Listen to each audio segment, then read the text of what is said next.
Welcome to the Deep Dive, where we unpack your sources to get to the core of what truly matters. Today, we're diving into one listener's fascinating journey, really, to find the perfect AI companion. And this quest, it reveals some pretty surprising insights about tech, software design, and maybe even human nature. Yeah, we have a really engaging piece here. It's about navigating, this rapidly evolving landscape of AI apps, and specifically how one person found an unexpected alternative after feeling a bit let down by a recent ChatGPT update. Exactly. Our listener felt ChatGPT had become kind of diminished, so they were looking for a replacement. So what did they find? And maybe more importantly, why does this journey matter for you, especially if you're also looking for more from your AI tools? Okay, so this search, it led them to an app called Monica.am, described as a Chinese multi-robot app. What was it about Monica that, caught their eye? Well, what's fascinating is that Monica.am seemed to directly tackle two major pain points the listener had with other tools, things like ChatHub.gg. First, it saves chat history online. That means seamless use across different devices. Huge convenience. Ah, right. No more losing chats when you switch computers. Exactly. And second, crucially, it lets you see responses from multiple AI model right there in the same chat thread. So the robots aren't isolated. They kind of interact, build on each other's ideas. Like a team of AIs collaborating. Okay, that's interesting. And the cost. I heard there was a pretty surprising financial angle, too. Oh, absolutely. This advanced setup actually came in cheaper. Our listener found a standard price around 220 euros a year, but they snagged a coupon, then another offer, ended up paying just 135 euros for the first year. Wow, 135 euros compared to what, ChatGPT at 264 euros or Perplexity at 220 euros? That's a significant saving. It really is. Shows the premium features don't always have that premium price tag in this market. And, connecting this to the bigger picture, the source brings up this broader commentary on software design philosophy. The US versus Chinese software idea. Yeah. The suggestion is that American software, maybe influenced by figures like Steve Jobs, often goes for this primitivist design. Think simple remote controls, few buttons. The idea is to avoid confusing the masses. Okay, simplicity first. But the source argues this can leave, let's say, intelligent or power users wanting Right.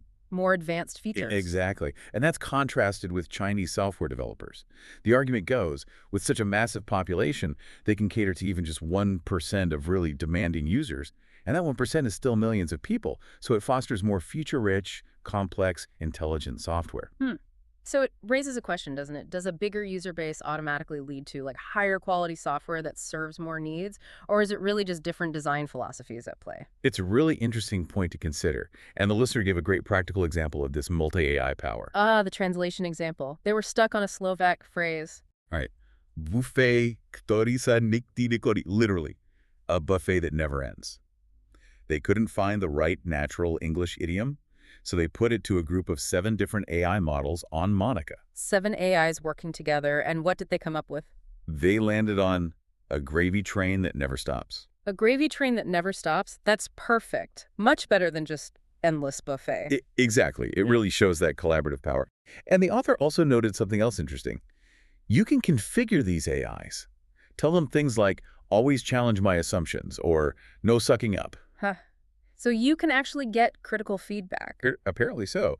One AI even called the author a magnificent hypocrite. Magnificent hypocrite. Wow. Okay, so it's not just about getting answers. It's about genuinely productive interaction, sometimes blunt interaction. Precisely. It's about balanced perspectives, not just flattery. Okay, but what about language quality overall, Yeah. especially outside of English? Well, the source confirms what many suspect.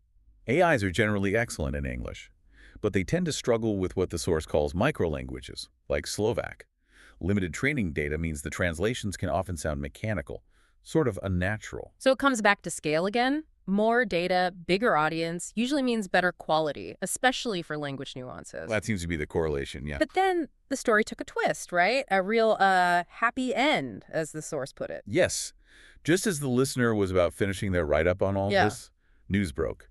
OpenAI, apparently after a lot of global criticism, reversed their decision. The one that made ChatGPT feel diminished? That's the one. They reversed it. Yeah. And now ChatGPT offers 8 different AI models, even more than before the change. 8 models. So user feedback, user protest actually worked. It seems so. A powerful reminder that users can influence software development. And for our listener, it means they're keeping both subscriptions now. Right, Monica for access to other top AIs like Claude, Grok, Gemini, and ChatGPT, now that it's back to being versatile, even more so. A win-win for power users, really. Definitely. So whether we're talking about the power of multiple AIs working together, these different philosophies of software design, or, the impact of users pushing back, it's clear the AI world is incredibly dynamic, lots of complex factors at play. So what stands out to you about how these tools are evolving? Yeah. And what might this shift, this whole discussion, mean for how you interact with technology down the line? Something to think about.